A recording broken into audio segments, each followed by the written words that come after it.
అంత శక్తివంతమైన ఘట్టాలలో షణ్ముఖోత్పత్తి ఒకటి. ఇది విన్నవాళ్ళు సుబ్రహ్మణ్య లోకాన్నే పొందుతారు అంటారు. అంత శక్తివంతం. ఇది శ్రీరామాయణంలోనే అత్యంత శక్తివంతమైన పరమాద్భుతమైనటువంటి ఘట్టములలో ఒకటి. ఇది ఎంత శక్తివంతం అంటే గర్భిణీ స్త్రీలు కానీ ఈ సర్గల్ని పారాయణ చేస్తే తప్పకుండా వాళ్ళకి సంతానం కలుగుతుంది. సంతానం ఉత్తమమైన సంతానం కలుగుతుంది. ఎటువంటి సమస్యలు లేకుండా వాళ్ళకి ప్రసవం అవుతుంది. గంగానది ఆవిర్భావం గురించి చెప్తూ అత్యద్భుతమైనటువంటి ఘట్టాన్ని ఒకదాన్ని ఇప్పుడు రామచంద్రమూర్తితో విశ్వామిత్ర మహర్షి చెప్తున్నారు. నాయనా రామా, నీకు అంగదేశం గురించి చెప్పాను. మన్మధుడు కాలిపోయాడు. తర్వాత పార్వతీ పరమేశ్వరులకి వివాహమైంది. ఎలా అయింది మరి మన్మధుడు లేకుండా? ప్రారంభమే ఒక గొప్ప విషయం. అందరి మీద బాణాలు వెయ్యాలి అంటే చేతిలో చెరుకు విల్లు 5 పుష్ప బాణాలు పట్టుకుని బాణాలు వేసేటటువంటి మన్మధుడు నేను బాణాలు వేసి అందరిలోనూ కామ ప్రచోదనం చెయ్యగలనన్న అహంకారంతో అదే పుష్ప బాణాల్ని తీసుకెళ్లి పరమశివుడి మీద కూడా వేసి ఆయన మనసు కదిపి పార్వతీదేవి యందు అనురక్తుడయ్యేటట్టు చెయ్యగలననేటటువంటి అహంకార బుద్ధితో ఒక్క బాణాన్ని తీసి ప్రయోగించడానికి సిద్ధపడేటప్పటికే బహిర్ముఖుడైనటువంటి పరమశివుడు కనుతెరిచి చూసి తన మీదే బాణ ప్రయోగానికి సిద్ధపడుతున్న మన్మధుడి మీద ఆగ్రహం చెంది 3వ కన్ను తెరిస్తే భస్మ రాశి అయి మన్మధుడు కింద పడిపోయాడు. కాబట్టి సృష్టి ఆగిపోయి ఉండాలి కదా. ఇప్పుడు మన్మధుడు లేడుగా. మరి అప్పుడు పార్వతీ కళ్యాణం ఎలా అయింది అంటే అమ్మవారు ఏం చేసిందంటే ఏ ఆయుధములను మన్మధుడు పట్టుకుంటాడో వాటిని ఆవిడ పుచ్చుకుంది. 5 పుష్ప బాణాల్ని చెరుకు విల్లు ఆవిడే పుచ్చుకుంది. కామాక్షి, కంచి కామాక్షి అదే కదండి. ఇప్పుడు ఆవిడ ఇలా పట్టుకుంటే ఇంతటి పరమశివుడు వశుడైపోయాడు. అయిపోయి తాళి కట్టాడు. సంసారంలోకి వచ్చి ఆవిడ పక్కన కూర్చున్నాడు. ఇప్పుడు ఆవిడ శివకామ సుందరి. ఆమె అంత సౌందర్యంతో ఎవరి కోసం కూర్చుంది? మనకి తండ్రిని తెచ్చి కూర్చోబెట్టడానికి. ఆవిడ శివుడికి సౌందర్యం, బాహ్య సౌందర్యం, శివకామ సుందరి. నీకు నాకో అఖిలాండేశ్వరి, జగజ్జనని. ఈ లోకానికంతటికీ తల్లిదండ్రులైన పార్వతీ పరమేశ్వరుల్లో అమ్మ సౌందర్యం పరమశివుడి కొరకు, అమ్మ యొక్క అంత సౌందర్యం అమ్మతనం మన కొరకు. మనకి జగదంబ, జగజ్జనని, ఆయనకి భార్య. కాబట్టి ఇప్పుడు ఆవిడ తన ప్రజ్ఞతో పెళ్లి చేసుకుంది, మన్మధుడి గొప్పతనంతో పెళ్లి చేసుకోలేదు. మన్మధుడికి ఏం చేసింది? శివుణ్ణి తెచ్చి తన భర్తగా కూర్చోబెట్టుకుని, పిచ్చాడా ఇంకెప్పుడు ఆయన మీద ఏకు బాణాలు, ఇవో మిగిలిన వాళ్ళ మీద అంటావా వేయి అని పట్టుకెళ్ళి మళ్ళీ ఆయన చేతిలో పెట్టింది. ఇప్పుడు ఆయన ఏం చేశాడు? శరీరం లేదు కానీ మునులను కూడా మోహపెడుతున్నాడు. ఎందుకు పెట్టగలుగుతున్నాడు? అమ్మ తన కడగంటి చూపుతో ఇలా చూసి, వేయి బాణాలు పర్వాలేదు, లోకం మీద వెయ్యండి అంటే అదేమిటండి మన అలా పాడు చేసేయడం ఏమిటండి మీరు అనుకోకండి. అమ్మవారు ఆ శక్తి మన్మధుడికి ఎందుకు ఇచ్చింది అంటే మనం పితృరుణం తీర్చుకోవడానికి. తండ్రి రుణం తీరాలంటే మనం సంతానాన్ని కనాలి, అందుకిచ్చింది. కాబట్టి ఇప్పుడు వివాహమైనటువంటి పార్వతీ పరమేశ్వరులు ఏకాంతంలో విహరిస్తున్నారు. వాళ్ళిద్దరూ అలా క్రీడించడం మొదలుపెట్టి 100 దివ్య సంవత్సరాలు పూర్తయిపోయాయి. వాళ్ళిద్దరూ ఏకాంతంలోంచి బయటికి రాలేదు, వాళ్ళకి బిడ్డ పుట్టలేదు. దేవతలందరూ కలుసుకున్నారు. పార్వతీ పరమేశ్వరులు ఇద్దరూ కనపట్టలేదంటే కొత్తగా పెళ్ళయింది కదా, 100 దివ్య సంవత్సరాల నుంచి విహారం చేస్తున్నారు. ఒక చిత్రమైనటువంటి ఆలోచన వచ్చింది వాళ్ళకి. ఒరే, అసలు పార్వతీదేవి శక్తి స్వరూపిణి, పరమశివుడు తేజపుంజం మహానుభావుడు. ఇప్పుడు వాళ్ళిద్దరి యొక్క శుక్రశోణితములు కలిస్తే, తేజస్సులు కలిస్తే, ఈ లోకంలోకి ఒక కొత్త ప్రాణి వస్తే అసలు అటువంటి భూతమును అంటే అటువంటి ప్రాణిని మనం చూడడం కుదురుతుందా?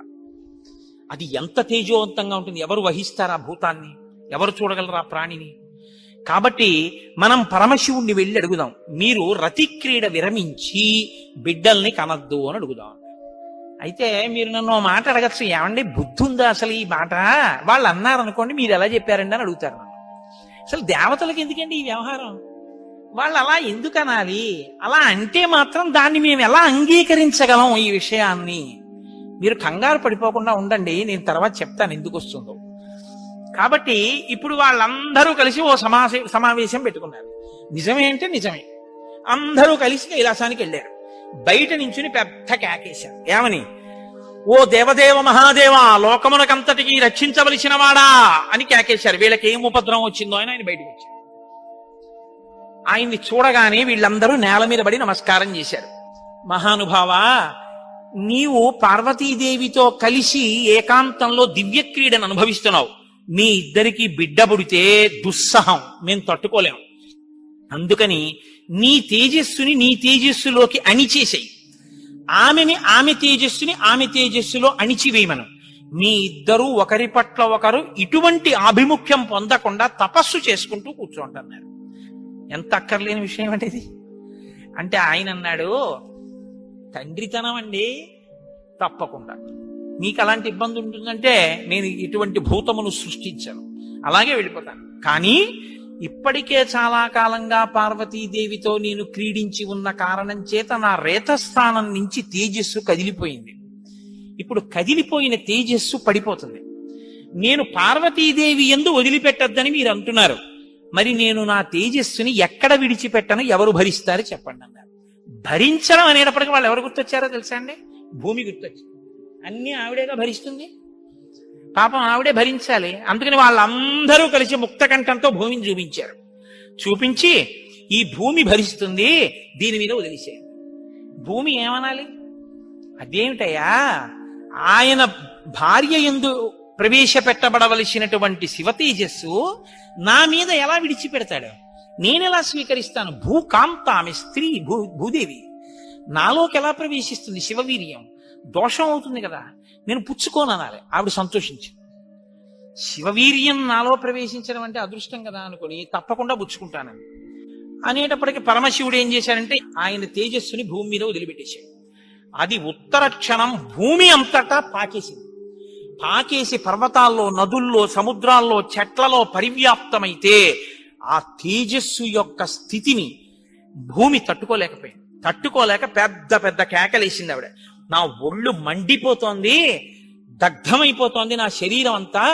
శివవీర్యాన్ని నేను భరించలేకపోతున్నాను, దాని శక్తి నేను తట్టుకోలేకపోతున్నాను. కాబట్టి నేను విడిచిపెట్టేస్తాను, నాలోకి వచ్చిన వీర్యాన్ని దేనిలోకి విడిచిపెట్టను అని అడిగింది ఆవిడ. ఇప్పుడు దేవతలందరూ ఒకరి మొహాల్లో ఒకళ్ళు చూసుకుని అన్నారు, ఒళ్ళు మండిపోతోంది తట్టుకోలేనన్నావు కాబట్టి ఎవడు మండిస్తాడో వాడిలో వదిలేయన్నారు. అంటే అగ్నిహోత్రుల్లో వదిలేయమన్నారు. అంటే ఇప్పుడు ఆవిడేం చేసింది? తనలో పడినటువంటి శివవీర్యాన్ని అగ్నిహోత్రుల్లోకి వదిలిపెట్టేసింది.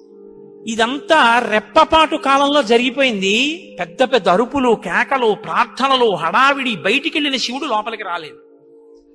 అమ్మవారికి అనుమానం వచ్చింది, ఏం జరిగింది అని. పార్వతీదేవి బయటికి వచ్చింది. బయటికి వచ్చి ఏం జరిగిందని అడిగింది. మేమందరం ఇలా ప్రార్థన చేశామమ్మా, మీ ఆయన తేజస్సు భూమిలోకి విడిచిపెట్టాడు, భూమి తట్టుకోలేక అగ్నిలోకి విడిచిపెట్టింది అని. మీ ఇద్దరికీ సంతానం కలగకుండా తపస్సు చేసుకోమని కోరిక కోరామమ్మా అన్నారు. ఆవిడంది, ఏ ఆడదైనా అమ్మ కావద్దంటే ఒప్పుకుంటుందండి? ఎర్రబడిన కళ్ళతో అమ్మవారంది, అక్కరలేని విషయంలో జోక్యం చేసుకున్నారు. మీరు చెప్పకూడని మాట చెప్పారు. నన్ను తల్లిని కావద్దు అని శాసించారు. నాకు బిడ్డలు పుట్టకూడదు అని వరం అడిగారు. నాయందు ప్రవేశపెట్టబడవలసినటువంటి శివవీర్యాన్ని భూకాంత యందు ప్రవేశపెట్టారు. కాబట్టి నేను మీకు శాపం ఇస్తున్నాను. ఇక నుంచి మీ భార్యల వలన మీకిక సంతానము కలగకుండుగాక. ఇక నుంచి దేవతలకి సంతానం ఉండదు. అందుకని ఏమండి, ఎప్పుడూ 33 కోట్లైనా ఇంకా పిల్లలు మనవలు ఉండరా అంటే ఉండరు. పార్వతీదేవి శాపం ఆగిపోయింది దేవతల యొక్క సంతానం. ఇప్పుడు ఆవిడ భూమి వంక తిరిగింది.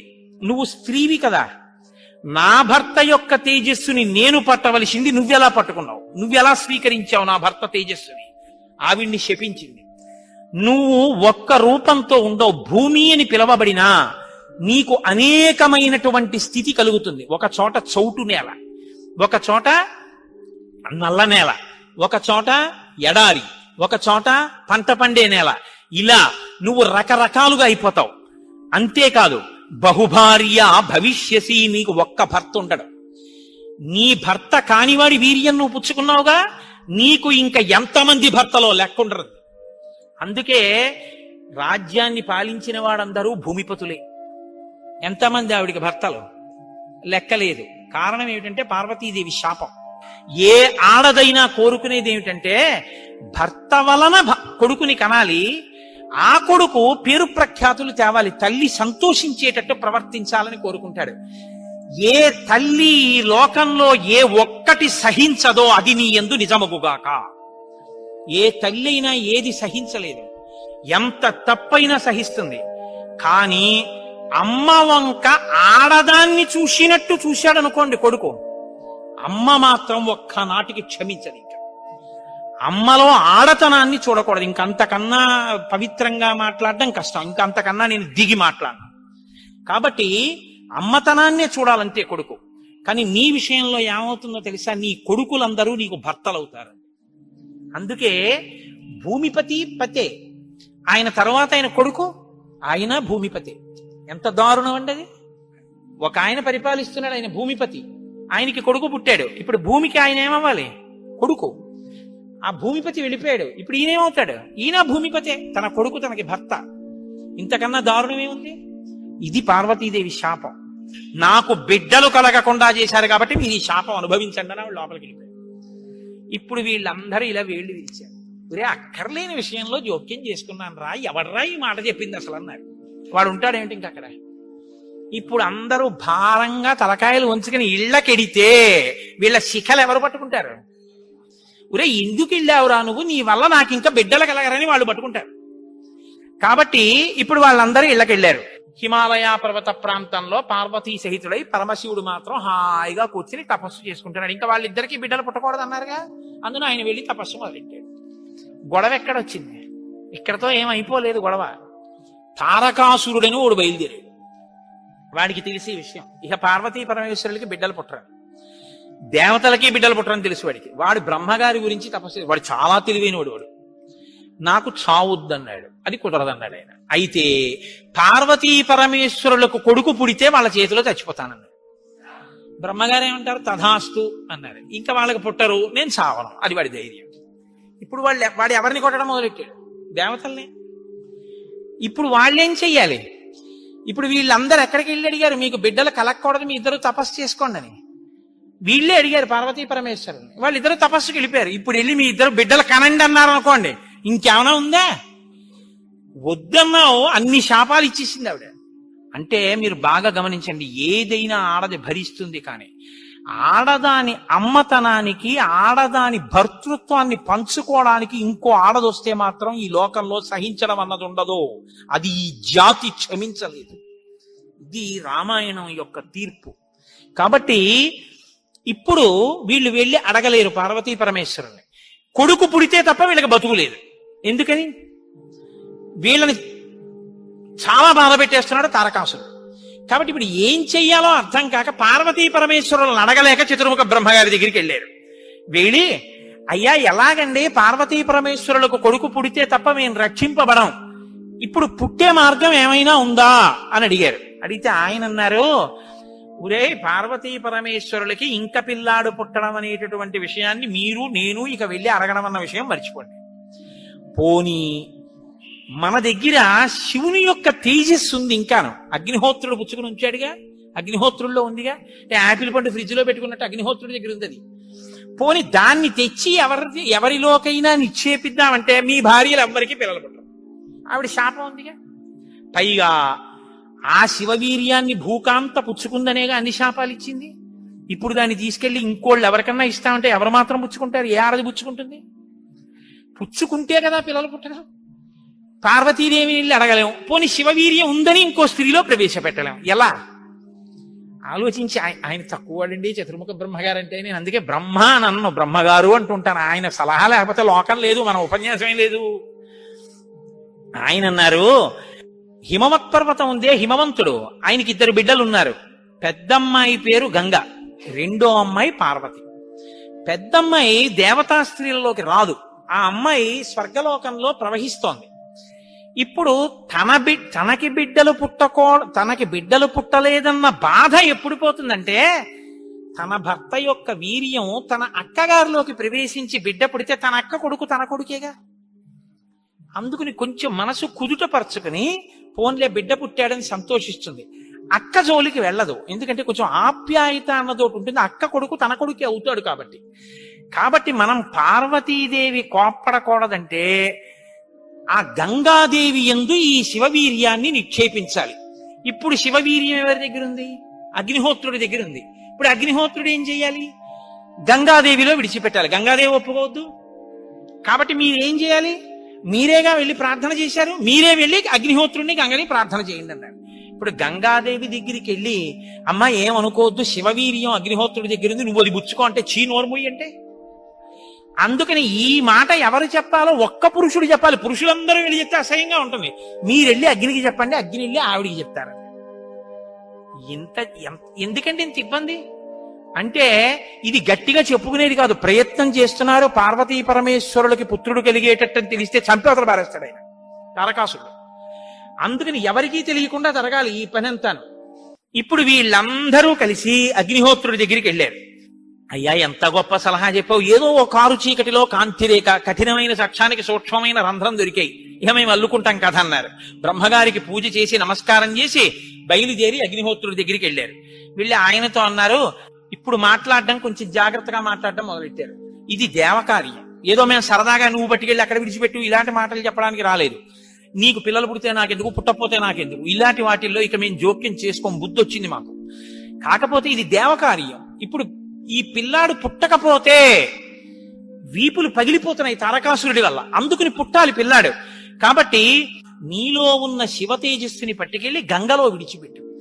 గంగ పుచ్చుకుంటే, గంగకి కొడుకు పుడితే ఆ పిల్లవాడు పార్వతీ పరమేశ్వర పుత్రుడి కిందకు వస్తాడు. ఎందుకంటే పార్వతీదేవి అంగీకరిస్తుంది కాబట్టి. ఆ పిల్లవాడికి సేనానాయకత్వం ఇద్దాం, వాడు సేనాధిపతి అయితే వాడి చేతిలో తారకాసురుడు చచ్చిపోతాడు. అందుకని నువ్వు వెళ్ళి గంగను అడుగన్నారు. ఇప్పుడు పుచ్చుకునేటప్పుడు అప్రసన్నమైన మనస్సుతో ఆవిడ పుచ్చుకుంది అనుకోండి, ఇది ఎక్కడ చికాకు వచ్చిందిరా అని. అప్రసన్నమైన మనస్సుతో కానీ అలా పుచ్చుకుంటే తేజోవంతుడైన బిడ్డ సంభవించదు. కాబట్టి ఆవిడ ప్రసన్నంగా పుచ్చుకోవాలి. అంటే ఆవిడ ప్రసన్నంగా పుచ్చుకోవడానికి యోగ్యమైన రీతిలో ఆవిడికి చెప్పాలి. కాబట్టి ఆయన వెళ్ళి చెప్పాడు అగ్నిహోత్రుడు, అమ్మా నువ్వు గర్భం ధరించాలమ్మా. ఆవిడ కన్య, భర్త లేడు. దేవతానాం ఇదం ప్రియం, అమ్మ దేవకార్యం ఇది, అందుకుని నిన్ను అడుగుతున్నాను తప్ప ఇంకో మాట అనుకో కుష్మా తల్లి. అందుకని ఆవిడ అర్థం చేసుకుంది, ఓహో ఇంతకన్నా ఇప్పుడు లోకాన్ని రక్షించడానికి మార్గం లేదు, కాబట్టి శివ తేజస్సుని నాలోకి తీసుకుంటాను. ప్రసన్నంగా తీసుకుంది అనడానికి గుర్తు దివ్యమైన రూపాన్ని ధరించి శివ తేజస్సుని తనలోకి తీసుకుంది. ఇప్పుడు వీళ్ళ బాగా గమనించండి, సుబ్రహ్మణ్యోత్పత్తి అంటే ఎటువంటిదో తెలుసా అండి? 33 కోట్ల మంది దేవతలు ఇలా ఎదురు చూస్తున్నారు. ఇప్పుడు కాని శివవీర్యం ఎందుకో పనికి రాకుండా పోయిందనుకోండి, గంగ కానీ అయ్యి బాబాయ్ నేను భరించలేకపోతున్నానని వదిలేవతలు పారేసింది అనుకోండి, అంతే. ఇక శివవీర్యం లేదు, ఎందుకంటే ఉన్న శివవీర్యం పాడైపోయింది. కాబట్టి ఇక పుత్రుడు కలగడం. ఇక పుత్రుడు కలగకపోతే ఇక ఎప్పటికీ అసలు దేవతల యొక్క రాజ్యం అన్నది ఇక రాదు, తారకాసురుడే ఉంటాడు. కాబట్టి ఇక మీరు నేను పురాణం చెప్పుకోవడం ఇప్పటికీ ఉండదు, ఆయనే పరిపాలిస్తుంటాడు కదా. కాబట్టి ఇప్పుడు ఆ గంగ వల్ల బిడ్డ పుట్టాలి. వీళ్ళందరూ ఉత్కంఠతో ఎదురు చూస్తున్నారు. గంగ గర్భం ధరించి బిడ్డని కంటుందా? ఇది ఇంత చల్లటి గంగమ్మలోకి శివవీర్యం వెళ్ళింది. వెళ్ళగానే ఆవిడ ఇప్పుడు పెద్ద కేకేసింది, అయ్య బాబోయ్ ఈ శివవీర్యం యొక్క వేడికి నా నీరు ఉడికిపోతోంది, ఇప్పుడు నేను ఈ తేజస్సుని ఎక్కడ వదిలిపెట్టేను, నా సర్వాంగములు క్షోభించిపోతున్నాయంది ఆవిడ. అగ్నిహోత్రుడు చూసి అన్నాడు, బిడ్డ పుట్టాడో లేదో తరువాతి మాట, ముందసలు నువ్వు కలతపడిపోతున్నావు, నువ్వు తట్టుకోలేవు. కాబట్టి అదిగో ఆ హిమాలయ పర్వత ప్రాంతముల యొక్క పాదముల యందు తీసుకెళ్లి నీలో ఉన్నటువంటి శివ తేజస్సుని విడిచిపెట్టేసేయాలి. గంగ తనలో ఉన్న శివ తేజస్సుని తీసుకెళ్లి హిమాలయ పర్వత ప్రాంత పాదముల యందు వదిలిపెట్టేసేటప్పటికి అది వెళ్ళి రెల్లు దుబ్బుల్లో పడిపోయింది, గడ్డిలో పడిపోయింది.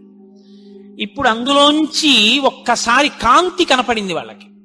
పిల్లాడేమైనా వచ్చాడా? వాళ్ళకి పిల్లాడు కావాలి. ఇప్పుడు ఆ శివవీర్యంలోంచి, ఆ తేజస్సులోంచి అగ్ని ఎటువంటి కాంతితో ఉంటాడో అటువంటి కాంతితో మొట్టమొదట బంగారం పుట్టింది లోకంలో. బంగారం శివవీర్యం, అందుకే బంగారానికి శివవీర్యం అని పేరు. బంగారం పుట్టి బంగారంతో అక్కడ ఉన్నటువంటి తృణవృక్ష లతాగుల్మం సర్వం భవతి కాంచన, ఆ గడ్డి చెట్లు అన్ని బంగారు రంగులో మెరిసిపోయాయి ఒక్కసారి. తర్వాత వెండి పుట్టింది. ఆ వెండిని చూశారు, తెల్లగా ఉంది వెండి. అయిపోయింది. ఆ తర్వాత ఇంకా మిగిలినటువంటి క్షారంలోంచి రాగి ఇనుము పుట్టాయి. మిగిలిపోయినటువంటి మలంలోంచి తగరము సీసము పుట్టాయి. తప్ప పిల్లవాడు మాత్రం కనపడలేదు. అయిపోయింది మన ప్రణాళికంతా, పిల్లవాడు పుట్టలేదు అని దిగాలు ముఖాలు వేసుకుని ఆ పైనుంచి చూస్తున్నారు. ఆ రెల్లు దుబ్బుల్లో రాత్రివేళ తెల్లగా మెరుస్తాయే రెల్లు దుబ్బులు, ఆ రెల్లు దుబ్బుల్లోంచి బ్రహ్మాండమైనటువంటి కాంతులు మెరిసిపోతుండగా 6 ముఖాలతో అద్భుతమైన సౌందర్యంతో ఒక పిల్లవాడు పుట్టి పాల కోసం ఏడ్చాడు. అమ్మయ్యా, పుట్టాడు రా పిల్లాడు, శివపుత్రుడు జన్మించాడు, మన బాధలు తీరాయని వాళ్ళందరూ పొంగిపోయారు. షష్ఠి 6 ముఖాలతో షణ్ముఖుడై పుట్టాడు. ఆ పుట్టినటువంటి వాడు కూడా మహానుభావుడు 6 ముఖాలతో పుట్టాడు కాబట్టి షణ్ముఖుడు. పుట్టిన పిల్లాడికి పాలివ్వాలి, ఆ కృత్తికల్ని పిలిచి మీరు పాలివ్వండి అన్నారు. వాళ్ళన్నారు మేం పాలిస్తాం, కానీ ఇప్పుడు పాలిస్తే కానీ మరి పిల్లాడు బతకడం. కాబట్టి వాళ్ళన్నారు మేము పాలిస్తాం, కానీ ఆ పిల్లాడిని మా పేరుతో పిలుస్తారా అన్నారు. మా పిల్లాడని చెప్తారా అన్నారు. అబ్బే అలా ఎలా కుదురుతుందండి అన్నారు అనుకోండి. వాళ్ళు పాలివ్వకపోతే పిల్లాడు. అందుకని వీళ్ళు వెంటనే దేవతలందరూ అన్నారు తతస్తు దేవత సర్వ కార్తికేయ ఇతి బ్రువన్. కార్తికేయుడు అన్నాం కదా, ఇవ్వండి పాలన్నారు. అమ్మతనం ఎంత గొప్పదో చూడండి. ఇప్పుడు ఈ కృత్తికలు 6 పిల్లాడికి 6 ముఖాలతో ఉన్నవాడికి 6 పాలిచ్చారు. వాడు పాలు తాగాడు. పుత్రస్త్రైలోక్య విఖ్యాతో భవిష్యతి న సంశయ. కార్తికేయుడని మేం పిలవడం కాదు, 3 లోకాల్లో పిలుస్తారు ఈ పిల్లాన్ని, సరేనా అన్నారు దేవతలు. అప్పుడు వాళ్ళు పాలిచ్చారు. కాబట్టి కార్తికేయుడు. అగ్నిలో శివవీర్యం చాలా కాలం నిలవ ఉంచబడి అగ్నిహోత్రుడు గంగలో ప్రవేశపెట్టాడు కాబట్టి పావకి. శరవణములు అంటే రెల్లు దుబ్బుల్లోంచి పుట్టాడు కాబట్టి శరవణ భవ. ఎప్పుడు శుద్ధమైనటువంటి బ్రహ్మజ్ఞ జ్ఞానంతో ఉంటాడు కాబట్టి సుబ్రహ్మణ్యం. తల్లి కడుపులోంచి స్ఖలనమై పుట్టాడు కాబట్టి స్కందుడు. ఆయన ఉత్పత్తి చేతనే ఇన్ని పేర్లతో వచ్చాడు. ఏమండే మీరు ఇంత గొప్పగా ఏదో పాపం నోరు కొట్టుకు చెప్పారు, కానీ మాకు అసలు అనుమానం మాత్రం అలా ఉండిపోయింది. మీరు మంగళం చెప్దాం అనుకుంటున్నారేమో. అలా అనత్సా దేవతలు, అలా అడగడం వల్ల కదా ఇంత కథ వచ్చింది.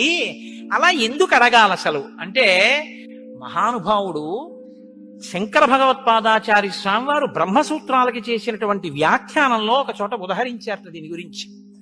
దాని గురించి అసలు ఇలా ఎలా జరిగిందని కంచికామకోటి పీఠాధిపతులు చంద్రశేఖరేంద్ర సరస్వతి స్వామి వారు ఎంతమంది పౌరాణికులను అడిగారట. ఆఖరికి ఒక ఆయన దీని మీద పరిశోధన చేసి త్రిపురా రహస్యంలో ఉన్నటువంటి మంత్రాల యొక్క వ్యాఖ్యానంలో దీని అసలు వృత్తాంతం ఎక్కడుందో పరమాచార్య స్వామి వారికి తీసుకొచ్చి చెప్పారు. త్రిపురా రహస్యంలో ఉంది దీని రహస్యం, అక్కడి నుంచి అనుసంధానం చేయాలి దాన్ని. సనత్కుమారుడు అని ఒక ఆయన, బ్రహ్మమానస పుత్రుడు, ఆయన పుట్టుక చేత మహాజ్ఞాని. అటువంటి పిల్లవాడు ఆయన ఎప్పుడూ తనలో తాను బ్రహ్మజ్ఞానంలో రమిస్తుండేవాడు. ఆయన ఒక రోజు రాత్రి నిద్రపోవడం అంటే గుర్తుపెట్టుకోండి, బ్రహ్మవేత్త నిద్రకి కూడా ఆయన సాక్షి. అటువంటి ఆయనకి కలొచ్చిందంటే అవస్థ ఏర్పడింది, స్వప్నావస్థ. ఆ కల్లో తాను రాక్షస సైన్యాల మీద యుద్ధం చేస్తున్నట్టు కలొచ్చింది. ఆయన తెల్లబోయి ఇదేమి నాకు కల రావడం ఏమిటి, కల రావడం అంటే మనసులో ఏదో కోరిక ఉంది, ఆ కోరిక కల్లో కనపడింది, స్వప్నావస్థలోకి వెళ్ళాను, ఇది దోషం కదా, నాకు అలా ఎందుకు జరిగిందని తండ్రి చతుర్ముఖ బ్రహ్మగారి దగ్గరికి వెళ్ళారు. వెళ్ళి నాన్నగారు నాకు ఇలా కల ఎందుకు వచ్చింది నాన్నగారు అసలు అని అడిగాడు. ఆయన అన్నాడు, నాయనా నీకు ఇలా కల రావడానికి ఒక కారణం ఉంది. నువ్వు పూర్వజన్మలో వేదాన్ని నేర్చుకునేటప్పుడు వేదంలో దేవతల గురించి, రాక్షసుల గురించి, దేవదానవ యుద్ధాల గురించి చదివి, ఈ రాక్షసులు ఎప్పుడు వేద ప్రమాణానికి వ్యతిరేకంగా ఎందుకు ఇలాంటి పనులు చేస్తుంటారు, వీళ్ళని పట్టుకుని చంపేయాలని వ్యగ్రత పొందావు. ఆ వ్యగ్రత జీవుణ్ణి పట్టుకుంది. అది ఈ జన్మలో బ్రహ్మవేత్తవైనా నీకు ఆ వాసన ఉండిపోయింది. అది ఇప్పుడు కలగా వచ్చింది. అది తీరాలంటే నువ్వు దేవసేనకి అధిపతివి కావాలి. నువ్వు దేవసేనకి అధిపతివై రాక్షసుల్ని సంహరిస్తే ఆ కోరిక తీరుతుంది. నాన్నగారు నేను దేవాసేనాపతిని కావలసిందేనా ఆయన అన్నాడు చతుర్ముఖ బ్రహ్మగారు. వచ్చేసారు ఆయన, తన అనుష్ఠానంలో తనున్నారు. ఈలోగా పరమశివుడు ఒక సంకల్పం చేశాడు. పరమశివుడికి ఒకప్పుడు కోరిక పుట్టిందిట, నేనిప్పటిదాకా అన్ని విషయాలు చెప్పడం కానీ నేను ఓడిపోయిందన్నది లేదు ఎవరి దగ్గర. ఓడిపోవడం అంటే బయట వాళ్ళ దగ్గర ఓడిపోతే బాగుండదుగా. ఓడిపోవడం అనేటటువంటిది కూడా మనిషి జీవితంలో సన్మానంగా ఎప్పుడు మారుతుంది? పుత్రాదిచ్చేత్ పరాజయం. తన కొడుకు చేతిలో తాను ఓడిపోవాలి. తన కొడుకు చేతిలో తాను ఓడిపోవడం అంటే, ఉరే నేను ఈ శ్లోకానికి అర్థం ఇన్ని మాటలు చెప్పాను కానీ నా కొడుకు వచ్చి అకస్మాత్తుగా నాన్నగారు ఈ శ్లోకానికి ఈ అర్థం ఇలా కూడా వస్తుంది కదా అంటే నాకు ఎప్పుడూ రాలేదు ఈ ఆలోచన. ఎంత గొప్ప అర్థం చెప్పాడురా, ఇలా చూస్తే అసలు మొత్తం కథ మారిపోయింది. వీడికి ఎంత గొప్ప ఆలోచన వచ్చిందని నా కొడుకు ప్రజ్ఞ ముందు నేను తల వంచితే అది నాకు సన్మానం లాంటి ఓటమి. అలాంటి కొడుకు నా కడుపున పుడతాడా అనుకున్నట్ట పరమశివుడు కూడా ఒకనకొకప్పుడు. ఇప్పుడు సనత్కుమారుల వారికి ఈ కోరిక, పరమశివుడికి ఆ కోరిక. ఒకనకొకప్పుడు పరమశివుడు పార్వతీదేవి అసుర సంధ్య వేళలో ఈ భూమండలం అంతటా కూడా విహారం చేస్తారు. శ్రీశైల పర్వతం మీద దిగుతారు. భాగవతంలో చతుర్థ స్కందం అనుకుంటే అందులో చెప్తారు దీని గురించి. వాళ్ళిద్దరూ విహారం చేస్తుంటే సనత్కుమారుడు కనబడ్డారు. కనబడితే వాళ్ళకి ముచ్చటేసింది. బ్రహ్మవేత్త మహానుభావుడు బ్రహ్మజ్ఞాని, పలకరిద్దామని వృషభవాహనం మీద కిందికి దిగి దగ్గరికి వెళ్ళారు. ఆయన ఇలా చూశారు. చూసి తన పంతాన్ని చేసుకుంటున్నారు. ఇద్దరు అలా నిలబడ్డారు. ఆయన ఏం పలకరించలేదు. పలకరించకపోతే పరమశివుడు అన్నాడు, ఏమయ్యా లోపల సంతోషించాడు ఇది బ్రహ్మవేత్త అంటే. ఏమయ్యా ఇంతసేపటి నుంచి నించున్నావు, కనీసం నువ్వు పలకరించలేదు మమ్మల్ని అన్నాడు. ఏంటి నువ్వు కొత్తగా కనపడ్డావు ఏమిటి? నాకు లోకమంతా నువ్వు తప్ప ఇంకోటి కనపడితేగా. నువ్వే కనపడుతున్నది, బ్రహ్మవేత్తకి ఏం కనపడుతుందండి? విశ్వం కనపడదు, విశ్వనాథుడు కనపడతాడు. లోకం కనపడదు, లోకేశ్వరుడు కనపడతాడు. కాబట్టి నాకు కనపడుతున్నదే నువ్వు, ఇవాళ కొత్తగా కనపడ్డావు ఏమిటి? నాకు ఎప్పుడు నువ్వేగా కనపడదు, కొత్తతనం ఏముంది? అందుకని అలా కూర్చున్నాను అన్నాడు. లేచి నిలబడి మాట్లాడకుండా అలా మాట్లాడితే శపిస్తాను తెలుసా అన్నాడు. శపిస్తే ఏమవుతుంది స్వామి? దేహానికి ఏమైనా బాధ కలుగుతుంది. అది నేనైతేగా, నేను ఆత్మని. ఆత్మకి శాపం ఏముంటుంది? ఆత్మయే నేను, నేనే నువ్వు, ఉన్నది ఒక్కటే, దానికి శాపం లేదు స్వామి, అందులో నా భయం లేదన్నారు. ఓహో ఏమి ద్వంద్వాతీతుడు రా మహానుభావ, ఇది బ్రహ్మజ్ఞానం అంటే. కాబట్టి నిన్ను చూసి నేను మురిసిపోతున్నాను, నీకేదైనా వరం ఇస్తాను పుచ్చుకో అన్నారు. ఆయన అన్నారు, వరం ఇస్తావా? మళ్ళీ ఇదో మోహం, వరం ఇవ్వడం శాపం ఇవ్వడం ఏమిటి ద్వంద్వాలు? నాకేం అక్కర్లేదు, నీకేమైనా కావాలా నేను ఇస్తానన్నారు. అంటే పరమశివుడు అన్నాడు, ఈ మాట నీతో అనిపించడం కోసమే ఇంతసేపు నిల్చున్నాడు. నీలాంటి కొడుకు కావాలి, నువ్వు నాకు కొడుకు అవుతావా అన్నారు. అంటే సనత్కుమారుడు అన్నాడు, నీకే కొడుకునవుతానన్నాడు. అంటే పార్వతీదేవి అంటే ఏది అకేంత దీర్ఘం ఇస్తున్నావు? నీకే కొడుకునవుతానంటా ఏంటి? నీకే కొడుకునంటే నాకు కొడుకువే అంది. అదొక్కటి అడక్కమ్మా అన్నాడు. అదేమయ్యా అదేమిటి? నీలాంటి కొడుకు పుడుతుంటే నా కడుపున పుట్టకపోవడం ఏమిటి? అమ్మా ఎంత పార్వతీదేవివైనా తల్లి, నేను ఒక కడుపున పుట్టడం అంటే అమ్మా తల కింద పెట్టి కాళ్ళు పైకి పెట్టి 9 నెలలు అమ్మ కడుపులో పడుకుని యోని ద్వారంలోంచి బయటికి రాలేనమ్మా. శివకుమారుడిగా పుడతాను, నీకు కుమారుణ్ణే తప్ప అమ్మా నీ కడుపున మాత్రం పుట్టను. అంటే ఆవిడ చిన్నబుచ్చు, అయ్యయ్యో నేను కూడా కలిసి అడగకపోవడం వల్ల వచ్చింది, కానీ నా కోరిక నువ్వు ఇంకొకలా తీర్చాలంది ఆవిడ. ఎలా తీర్చనమ్మా అని అడిగాడు. నేను ఒకానొకప్పుడు పరమశివుడు భస్మాసురుడు పరమశివుడి గురించి తపస్సు చేసి వరములు పొందాడు. నేను ఎవరి తల మీద చెయ్యి పెడితే ఆయన భస్మం అయిపోవాలని పరమశివుడు వరం ఇచ్చాడు. నీ మీదే పరీక్ష చేస్తానని పరమశివుడు వెంటబడ్డాడు. పరమశివుడు ఏదో ఒక హేళ, ఆయన ఒక చాలా విచిత్రంగా ప్రవర్తిస్తూ ఉంటాడు. లోకానికి ఒక పాఠం చెప్పడం కోసం ఉసుమండి చేతకాని వాడేయని మీరు అనుకోకూడదు. ఇప్పుడు నేను మళ్ళీ శివమహాపురాణానికి అంతటికి వ్యాఖ్యానం ఎక్కడ చేయను. కాబట్టి ఆయన పరిగెడుతున్నట్టు నటించాడు. ఆయన పరిగెడుతున్నట్టు నటిస్తే నేను వెంటబడి చంపితే బాగుండదు. భర్త పరిగెడుతున్నట్టుంటే నే కాసేపు కనపడకుండా ఉంటే పోతుందని ఆవిడేం చేసిందంటే తన శరీరాన్ని నీటిగా మార్చి ఒక సరోవరం కింద మారిపోయింది. అదే శరవణ తటాకం. ఆ శరవణ తటాకం హిమవత్ పర్వత ప్రాంతంలో ఉంది. నువ్వు నా కడుపున పుట్టకపోయినా ఆఖరణ పుట్టేటప్పుడు మాత్రం ఆ శరవణ తటాకం దగ్గర నుంచి పుట్టాలి. నీ మంత్రం కూడా ఆ తటాకం నా పేరు మీదే ఉండాలి. అందుకే ఆయన మంత్రం శరవణ భవ సుబ్రహ్మణ్యుడికి. అంటే ఆయన అన్నాడు, అమ్మ తప్పకుండా అలా నేను పరమశివుని యొక్క తేజస్సు చేత నీ తటాకంలోంచి పుడతాను. పంచభూతాత్మకం పరమశివ లక్షణం కదా. అందుకని పృథివీస్వరూపంగా, అగ్నిస్వరూపంగా, వాయుస్వరూపంగా, జలస్వరూపంగా, ఆకాశస్వరూపంగా 5 స్వరూపాలతో పార్వతీ పరమేశ్వర సమాగమ స్వరూపంగా శివశక్తుల యొక్క సమ్మేళనానికి పుట్టినటువంటి మెరుపు తీగల లోకంలో బ్రహ్మజ్ఞానాన్ని బోధ చెయ్యడం కోసమని దేవసేనాపతిని కావడం కోసం, రాక్షస సంహారం చెయ్యడం కోసం మీకు పుత్రుడిగా పుడతానమ్మా అని సనత్కుమారుల వారు పరమశివుడికి వరం ఇచ్చారు.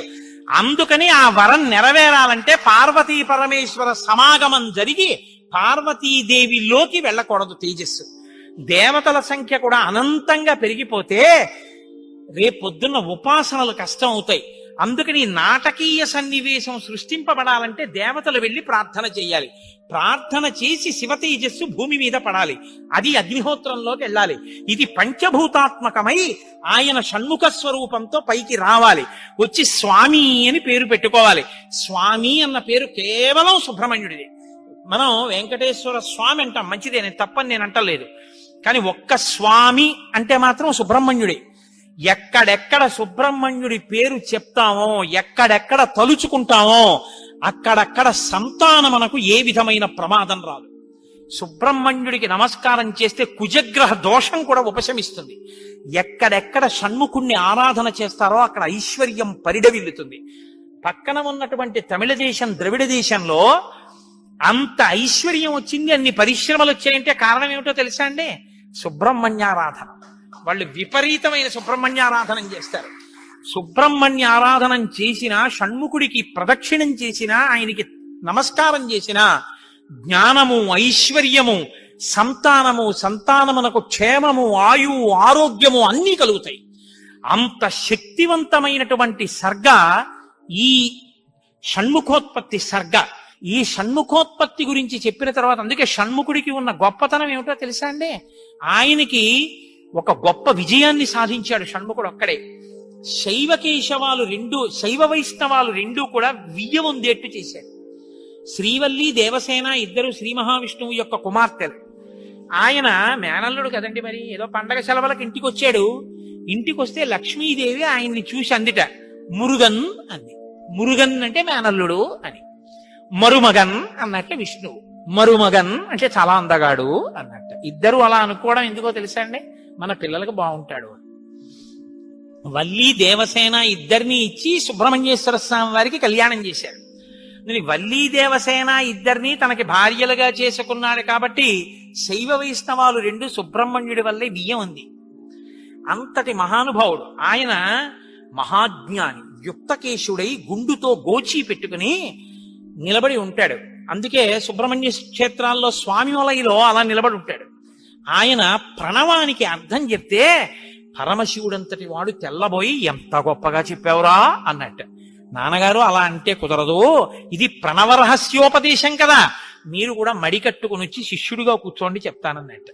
ఒరే ఎంత బాగా చెప్పావురా అని వచ్చి కూర్చుని విన్నట్ట. శివుడంతటి వాడు ఇంత బాగా చెప్పగలిగిన కొడుకు పుట్టాలని కదా కోరుకున్నాడు. ఆత్మాదిచ్చేత్ పుత్రాదిచ్చేత్ పరాజయం. తండ్రి గారికి ఆ కోరిక తీరిందటువంటి బ్రహ్మజ్ఞాని పుట్టాడు. ఆయనే తరువాతి కాలంలో కేవలం పాలు తాగి పెద్దవాడైపోయాడంతే. అయిపోగానే ఆయన్ని దేవసేనకి తీసుకొచ్చి పట్టాభిషేకం చేసేశారు. సేనాధిపతి అయిపోయాడు. తారకాసుర సంహారం చేశాడు. దేవతలందరూ సంతోషించారు. అమ్మ అందమంతా మూర్తీభవించి ఉంటుంది. అందుకే ఇంతంత బుగ్గలు, ఎర్రటి మనిషి, ఆహారాలు, చిన్న పట్టుపట్ట, ఎప్పుడు అమ్మ శక్తి అంతా చేతిలో శూలంగా పట్టుకుని ఆ కుక్కుట ధ్వజం, ఆ నెమలి మీద కూర్చుంటే ముద్దులు మూట కడుతూ ఎంత అందంగా ఉంటాడో. అందుకే సుబ్రహ్మణ్యేశ్వర స్వామి వారి యొక్క మూర్తి వంక అదే పనిగా చూసినా కూడా సత్సంతానం కలుగుతుంది. అంతటి మహానుభావుడు సుబ్రహ్మణ్యుడు. ప్రత్యేకించి ఏ కారణం చేతనైనా గర్భం నిలవక బాధపడుతున్న వాళ్ళు, గర్భిణి అయినప్పటికీ కడుపున ఎటువంటి బిడ్డలు పుడతారో తెలియని వాళ్ళు, వాళ్ళ ఆయుర్దాయం బాగుండాలనుకున్న వాళ్ళు, సంతానం క్షేమంగా వృద్ధిలోకి రావాలనుకున్న వాళ్ళు రామాయణాంతర్గతమైన షణ్ముఖోత్పత్తిని విని తీరాలి. ఇది చెప్పడం కోసమే వాల్మీకి మహర్షి ఫలశ్రుతి చెప్తూ ఓ మాట చెప్పారు. ఎవరు ఈ షణ్ముఖోత్పత్తిని శ్రీరామాయణంలో వింటున్నారో వాళ్ళకి ఎటువంటి చిక్కులు ఉన్నా అన్ని చిక్కులు విడిపోయి అపారమైనటువంటి ధన సమృద్ధి కలుగుతుంది. 2, విశేషమైనటువంటి పుణ్యము స్కందోత్పత్తిని విన్నంత మాత్రం చేత కలుగుతుంది. ఇక్కడే ఆయన కుమార సంభవశ్చైవ అన్న మాట వాడారు. పార్వతీ పరమేశ్వరుల యొక్క కుమారుడు కనుక ఆయనకొక్కడికే కుమారః అన్న నామం. ఎవరు భక్తి శ్రద్ధలతో రామాయణాంతర్గతమైనటువంటి ఈ షణ్ముఖోత్పత్తిని చేతులు కైమోర్చి సుబ్రహ్మణ్యుడికి నమస్కరించి వింటున్నారో అటువంటి వారందరికీ కూడా ఆయుష్మాన్, వాళ్ళకి ఏదైనా అపమృత్యు దోషం జాతకంలో ఉంటే ఆ దోషము ఉపశమించి ఆయుర్దాయం కలుగుతుంది. వాళ్ళ కొడుకులు మనవలు అందరూ క్షేమంగా ఉంటారు. ఏవైనా దుర్గుణములు అలవడవలసినవి ఉంటే అవి పోయి వాళ్ళు వృద్ధిలోకి వచ్చి వంశానికి గొప్ప కీర్తి తీసుకొస్తారు. ఆయుష్మాన్ పుత్ర పౌత్రైశ్చ, ఎవరు రామాయణం సంపూర్ణ రామాయణం చెప్పించుకుని వినేటప్పుడు పరమ భక్తితో దేవాలయ ప్రాంగణంలోనో ఎక్కడో కూర్చుని ఈ స్కందోత్పత్తిని నమస్కారం చేస్తూ విన్నారో వాళ్ళు శరీరం పడిపోయిన తరువాత సుబ్రహ్మణ్య లోకాన్ని పొందుతారు అని వాల్మీకి మహర్షి సత్యం తప్ప ఆయన నోటి వెంట రాదని బ్రహ్మగారి వరం. ఆయన ఎప్పుడూ ఫలశ్రుతి చెప్పరు, ఇక్కడ చెప్పారు. అంత గొప్పది షణ్ముఖోత్పత్తి. దీనివల్ల ఉపయోగం పొందిన వాళ్ళు కన్నుల నీరు పెట్టుకుని సంతోషంతో చెప్తారు యథార్థం నిజమేనని. మీకు నేను ఒక రహస్యం చెప్తాను, నేను ఆశ్చర్యపోయాను. తూర్పుగోదావరి జిల్లాలో మల్లవరం అని ఒక క్షేత్రం ఉంది. అక్కడ సుబ్రహ్మణ్యుడు, ప్రత్యక్ష సుబ్రహ్మణ్యుడు, ఇంతలా పాము కోనేటిలో స్నానం చేసి శివలింగాన్ని చుట్టుకుని ఉంటుంది. అది పిల్లలు పుట్టని వాళ్ళు వెళ్ళి నమస్కారం చేస్తే పిల్లలు పుట్టారు. డాక్టర్లు పిల్లలు పుట్టారని సర్టిఫై చేసిన వాళ్ళకి పుట్టారు. ముఖ్యమంత్రులు కూడా వెళ్ళారు పీఠాధిపతులు అక్కడికి. ఆ పాము కారణాంతరాల చేత శివలింగానికే తల కొట్టుకుని శరీరం వదిలితే ఇప్పుడు అలాగే ప్రతిష్ఠ చేశారు. అక్కడ నేను ఆశ్చర్యపోయింది ఏంటంటే, నాకు ఆ దేవస్థానం ధర్మకర్త ఒక ఆయన వచ్చి ఒకసారి ఒక మాట చెప్పారు. బిడ్డలు పుట్టరు అని డాక్టర్లు చెప్పేసినటువంటి వాళ్ళు సుబ్రహ్మణ్య షష్ఠి నాడు ఈ దేవాలయం వెనకాల పడుకుంటారు, వచ్చి బోర్లా పడుకుంటారు ఆడవాళ్ళు. వాళ్ళకి కునుకు పడుతుంది, కునుకు పడ్డాక లేపేస్తాం. ఆ మరుసటి సంవత్సరం వాళ్ళు పసిపిల్లల్ని పట్టుకుని వస్తారండి అని చెప్పారు. నాకు అపనమ్మకం కాదు, చూడాలనిపించింది. కాకినాడ నుంచి చాలా మందిని కలిసి సుబ్రహ్మణ్య భుజంగ స్తోత్రం చేశారు శంకర భగవత్పాదులు. సుబ్రహ్మణ్య షష్ఠి నాడు ఆ దేవాలయంలో చదువుదామని అందరం కలిసి వెళ్ళాం. ఆ రోజు వాళ్ళు నా ప్రసంగం కూడా అక్కడ ఏర్పాటు చేశారు. మీరు నమ్మరు, నేను తెల్లబోయానండి.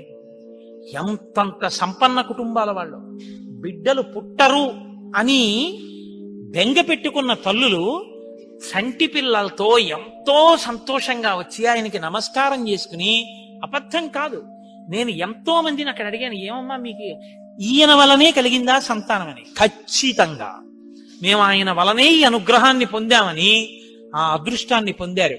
మహానుభావుడు సుబ్రహ్మణ్యుడంటే. ఆయనకి నమస్కారం చేస్తే ఎంత స్థితినైనా ఇస్తారు. ఇది సత్యం, సత్యం పునఃసత్యం. ఇది ఆ శక్తి కలిగి ఉంది, అది నా నమ్మకం. కాబట్టి మీరు స్వామికి నమస్కారం చేయండి.